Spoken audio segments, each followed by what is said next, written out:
السلام علیکم ناظرین، امید کرتا ہوں آپ تمام لوگ خیر و عافیت سے ہوں گے۔ ہمارا آج کا واقعہ حضرت یوسف علیہ السلام کا واقعہ ہے۔ حضرت یوسف علیہ السلام حضرت یعقوب علیہ السلام کے چھوٹے بیٹے تھے، اور یعقوب علیہ السلام حضرت ابراہیم علیہ السلام کے پوتے تھے۔ اس طرح حضرت یوسف علیہ السلام حضرت ابراہیم علیہ السلام کے پڑ پوتے ہوئے۔ حضرت یعقوب علیہ السلام کے 12 بیٹے تھے، اور حضرت یوسف علیہ السلام سب سے چھوٹے تھے۔ بہت خوبصورت تھے، باپ ان کو بہت چاہتے تھے۔ حضرت یوسف علیہ السلام نے ایک خواب میں دیکھا کہ 11 ستارے اور چاند اور سورج مجھے سجدہ کر رہے ہیں۔ انہوں نے یہ خواب اپنے باپ کو بتایا۔ باپ نے حضرت یوسف کو منع کر دیا کہ یہ خواب اپنے سوتیلے بھائیوں کو نہ بتائیں۔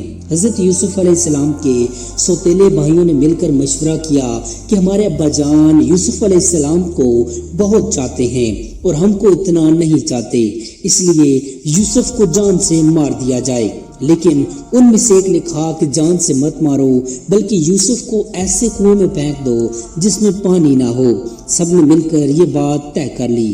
یہ سب بھائی اپنے باپ کے پاس آئے اور کہا کہ آپ یوسف کو ہمارے ساتھ کھیلنے کے لیے بھیج دیں۔ ان کے باپ حضرت یعقوب نے کہا کہ مجھے ڈر ہے کہ کہیں تم کھیل میں لگ جاؤ اور کوئی بھیڑیا جنگل میں اس کو کھا جائے۔ بھائیوں نے کہا کہ ہم ایک طاقتور جماعت ہیں، ایسا کیسے ہو سکتا ہے؟ آخر باپ نے حضرت یوسف علیہ السلام کو بھائیوں کے ساتھ بھیج دیا۔ بھائیوں نے ان کو ساتھ لے جا کر ایک اندھیرے کنویں میں پھینک دیا، اور رات کو روتے ہوئے گھر واپس آئے اور کہا کہ ابا جان ہم آپس میں دوڑ لگا رہے تھے اور یوسف ہمارے سامان کے پاس بیٹھا تھا، ایک بھیڑیا آیا اور اس کو کھا گیا۔ ثبوت کے لیے ایک کرتا خون لگا کر باپ کو دکھایا۔ بوڑھا باپ کیا کرتا، صبر کیا، خاموش ہو گیا، لیکن بیٹے کی جدائی میں روتے رہے۔ جس کنویں میں حضرت یوسف علیہ السلام کو پھینکا تھا اس کے قریب ہی ایک قافلہ آیا، اور انہوں نے پانی نکالنے کے لیے ڈول کنویں میں ڈالا۔ دیکھا کہ ایک خوبصورت لڑکا کنویں میں ہے، ان کو باہر نکال لیا، اور جب قافلہ مصر پہنچا تو وہاں پر مصر کے بادشاہ نے ان قافلے والوں کو تھوڑی قیمت دے کر خرید لیا، اور اپنی بیوی زلیخا سے کہا کہ اس کو پالو، ہو سکتا ہے کہ ہم اس کو اپنا بیٹا بنا لیں۔ حضرت یوسف علیہ السلام جوان ہو گئے، ان کی خوبصورتی، وجاہت تو عقل مندی اور بڑھ گئی۔ زلیخا عزیز مصر کی بیوی ان پر فریافتہ ہو گئی، اور ان کو ان کے نفس کی جانب سے پھسلانے لگی۔ ایک روز اس نے کمرے کے سارے دروازے بند کر دیے۔ حضرت یوسف علیہ السلام نے یہ حالت دیکھی تو خدا سے پناہ مانگی اور دروازے کی طرف بھاگے۔ زلیخا نے پیچھے سے آپ کی قمیض پکڑ لی، جس سے قمیض پھٹ گئی۔ اس وقت عزیز مصر یعنی زلیخا کا شوہر بھی دروازے پر آ گیا۔ زلیخا نے الٹا الزام حضرت یوسف علیہ السلام پر لگایا اور اپنے خاوند سے کہا کہ یہ شخص تیری بیوی کی بے آبروئی کرنا چاہتا ہے، جس کی سزا اس کو ملنی چاہیے۔ حضرت یوسف علیہ السلام نے کہا میں بے گناہ ہوں، یہ عورت مجھ کو پھسلانے کی کوشش کر رہی تھی، مگر خدا نے مجھ کو اس سے بچا لیا۔ آخر یہ معاملہ قاضی کے پاس پیش ہوا۔ قاضی نے حضرت یوسف علیہ السلام سے صفائی کے لیے گواہ طلب کیے۔ حضرت یوسف نے عزیز مصر کے خاندان کے ایک معصوم اور ننھے بچے کی طرف اشارہ کیا کہ یہ اس وقت موجود تھا، یہ سچی گواہی دے گا۔ ننھے بچے نے کہا کہ اگر قمیض آگے سے پھٹی ہوئی ہے تو یوسف مجرم ہے، اور اگر قمیض پیچھے سے پھٹی ہوئی ہے تو یوسف سچے ہیں اور زلیخا جھوٹی ہے۔ جب حضرت یوسف کا کرتا دیکھا گیا تو وہ پیچھے سے پھٹا ہوا تھا۔ عزیز مصر نے حضرت یوسف سے کہا کہ اس بات کو جانے دو، اور زلیخا سے کہا کہ تو معافی مانگ، حقیقت میں تو ہی قصوروار ہے۔ عورتوں کی دعوت۔ اس واقعے کی خبر سارے مصر میں پھیل گئی، اور عورتیں آپس میں باتیں کرنے لگی کہ زلیخا اپنے غلام کو چاہتی ہے۔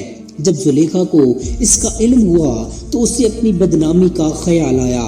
اس نے ایک ترکیب سوچی، وہ یہ کہ اس نے مصر کی عورتوں کی دعوت کی اور سب کے ہاتھوں میں ایک ایک چھری اور ایک ایک پھل دے دیا، اور اسی وقت حضرت یوسف علیہ السلام کو وہاں لے آئی۔ عورتوں نے جب حضرت یوسف علیہ السلام کے حسن و جمال اور خوبصورتی کو دیکھا تو وہ سب اپنے ہوش میں نہ رہیں، اور چھریوں سے بجائے پھلوں کے اپنے ہاتھوں کو کاٹ لیا۔ اور کہنے لگی واقعہ یہ کوئی انسان نہیں فرشتہ ہے۔ زلیخا نے عورتوں سے کہا کہ یہ وہی شخص ہے کہ جس کے لیے تم مجھے ملامت کرتی ہو، میں حقیقت میں اس کو چاہتی ہوں، اگر اس نے میری محبت کو ٹھکرا دیا تو میں اس کو قید کر دوں گی۔ حضرت یوسف علیہ السلام جیل میں۔ حضرت یوسف علیہ السلام کو جب اس کا علم ہوا تو انہوں نے اللہ سے دعا کی کہ اے اللہ تو ہی مجھ کو بچا سکتا ہے، اگر میں ان عورتوں کے فریب میں آ گیا تو میں جاہلوں میں سے ہو جاؤں گا، اس سے یہ بہتر ہے کہ مجھے قید خانے میں ڈال دیا جائے۔ اللہ تعالیٰ نے حضرت یوسف علیہ السلام کی دعا قبول کی اور وہ جیل میں ڈال دیے گئے۔ حضرت یوسف علیہ السلام سے پہلے جیل میں 2 قیدی اور بھی تھے، ایک شاہی باورچی اور دوسرا بادشاہ کو شراب پلانے والا ساقی۔ ان کے خلاف الزام تھا کہ انہوں نے بادشاہ کو زہر دینے کی کوشش کی ہے۔ حضرت یوسف علیہ السلام جیل میں قیدیوں کو اللہ تعالیٰ کی باتیں بتاتے رہے اور خدا کا پیغام پہنچاتے رہے۔ ایک دن یہ دونوں قیدی حضرت یوسف کے پاس آئے اور انہوں نے کہا کہ ہم نے ایک عجیب خواب دیکھا ہے۔ ساقی نے کہا کہ میں نے دیکھا ہے کہ بادشاہ کو انگور کی شراب پلا رہا ہوں۔ باورچی نے کہا میں نے دیکھا ہے کہ میرے سر پر روٹیاں ہیں اور پرندے اس کو نوچ نوچ کر کھا رہے ہیں۔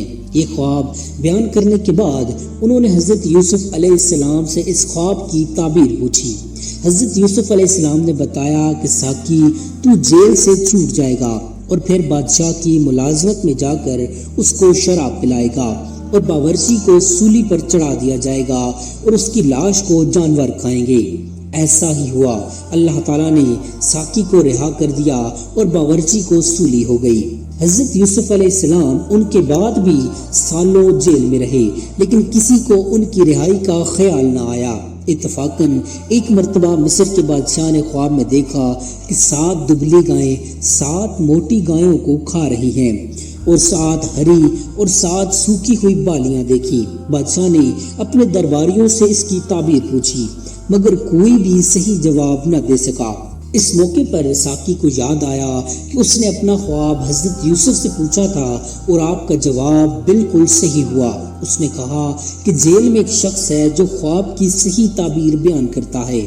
بادشاہ سے جس کو عزیز مصر کہتے ہیں اجازت لے کر وہ جیل گیا اور حضرت یوسف سے سارا قصہ بیان کیا۔ حضرت یوسف نے فرمایا کہ اس خواب کی تعبیر تو یہ ہے کہ 7 سال ملک میں خوب غلہ پیدا ہوگا اور 7 سال سخت قحط پڑے گا اور پھر 1 سال آئے گا جس میں خوب بارش ہوگی اور غلہ ہوگا۔ جب اس شخص نے بادشاہ کو جا کر یہ خبر سنائی تو اس نے کہا کہ حضرت یوسف کو بلایا جائے۔ جب وہ دوبارہ حضرت یوسف کے پاس گیا اور بادشاہ کا پیغام سنایا تو آپ نے فرمایا ان عورتوں کا کیا حال ہے جنہوں نے اپنے ہاتھ کاٹ لیے تھے، بے شک میرا رب ان کے مکر و فریب سے واقف ہے۔ بادشاہ نے ان عورتوں کو بلا کر پوچھا تو انہوں نے کہا ہم نے حضرت یوسف میں کوئی برائی نہیں دیکھی۔ یہ دیکھ کر زلیخا بھی بولی کہ اب جب کہ حق ظاہر ہو گیا ہے، سچ بات یہ ہے کہ میں نے ہی حضرت یوسف کو ورگلایا تھا اور وہ بالکل سچا ہے۔ حضرت یوسف علیہ السلام بادشاہ بن گئے۔ حضرت یوسف علیہ السلام جب جیل سے رہا ہو گئے تو بادشاہ نے حکم دیا کہ یوسف کو عزت کے ساتھ بلایا جائے، میں شاہی خدمت ان کے سپرد کروں گا۔ حضرت یوسف آئے اور بادشاہ سے بات چیت کی۔ حضرت یوسف نے کہا کہ مجھ کو شاہی خزانے کا وزیر مقرر کیا جائے، میں اس کی بہتر حفاظت کروں گا۔ بادشاہ نے منظور کیا اور انہیں شاہی خزانے کا وزیر مقرر کر دیا۔ آخر کار وہ قحط کا زمانہ آ گیا جس کا بادشاہ نے خواب دیکھا تھا اور اس کا اثر اس جگہ بھی پہنچا جہاں حضرت یوسف کے والد اور بھائی بھی رہتے تھے۔ چنانچہ حضرت یعقوب علیہ السلام نے اپنے بیٹوں کو غلہ لانے کے لیے مصر میں حضرت یوسف کے پاس بھیجا۔ جب حضرت یوسف کے بھائی آئے تو حضرت یوسف نے ان کو پہچان لیا اور بھائی حضرت یوسف کو نہیں پہچان سکے۔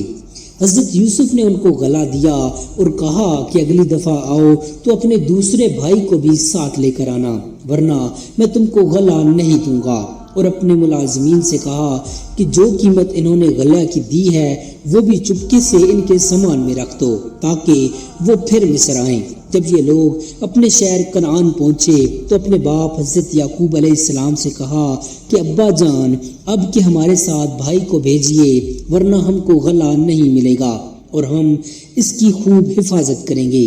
جب انہوں نے اپنا اسباب کھولا اس میں ساری رقم دیکھ کر بہت خوش ہوئے۔ پھر باپ سے کہا، دیکھیے شاہ مصر نے ہماری رقم بھی واپس کر دی، اب ہمارے ساتھ بھائی کو ضرور کر دیں، ہم خوب حفاظت کریں گے اور ہم کو سامان بھی زیادہ ملے گا۔ حضرت یعقوب علیہ السلام نے کہا کہ جب تک تم اللہ کا عہد مجھ سے نہ کر دو، اس کی حفاظت کرو گے، اس کو سب کے ساتھ رکھو گے، اس وقت تک میں اس کو تمہارے ساتھ نہیں بھیجوں گا۔ آخرکار سب بھائیوں نے عہد کیا۔ حضرت یعقوب علیہ السلام نے ان کو نصیحت کی کہ تم سب ایک دروازے سے داخل مت ہونا۔ آخر جب یہ سب علیحدہ علیحدہ دروازوں سے داخل ہوئے تو حضرت یوسف علیہ السلام نے اپنے سگے بھائی بنیامین کو بتایا کہ میں تمہارا سگا بھائی ہوں اور میں تم کو اپنے پاس رکھوں گا۔ آخر جب ان سب کا سامان تیار ہو گیا تو حضرت یوسف نے اپنا ایک برتن اپنے سگے بھائی کے سامان میں چپکے سے رکھوا دیا اور اعلان ہوا کہ شاہی کٹورا گم ہو گیا ہے، جس نے لیا ہو وہ دے دے، اس کو ایک اونٹ غلہ انعام میں دیا جائے گا۔ سب بھائیوں نے انکار کیا۔ بادشاہ کے آدمیوں نے کہا کہ جس کے سامان سے نکلے گا اس کو روک رکھیں گے، اس کی یہی سزا ہے، ہمارے ملک کا بھی یہی قانون ہے۔ پھر تمام بھائیوں کی تلاشی لی گئی، آخر یامین کے سامان میں سے وہ کٹورا نکلا۔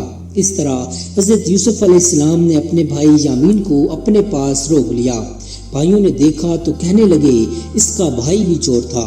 حضرت یوسف علیہ السلام نے سب کچھ سنا اور خاموش رہے۔ اب سب بھائیوں نے مل کر حضرت یوسف علیہ السلام سے درخواست کی کہ اس کا باپ بہت بوڑھا ہے، اس پر رحم کھا کر اسے چھوڑ دیا جائے اور اس کی جگہ ہم میں سے کسی کو پکڑ لیجئے۔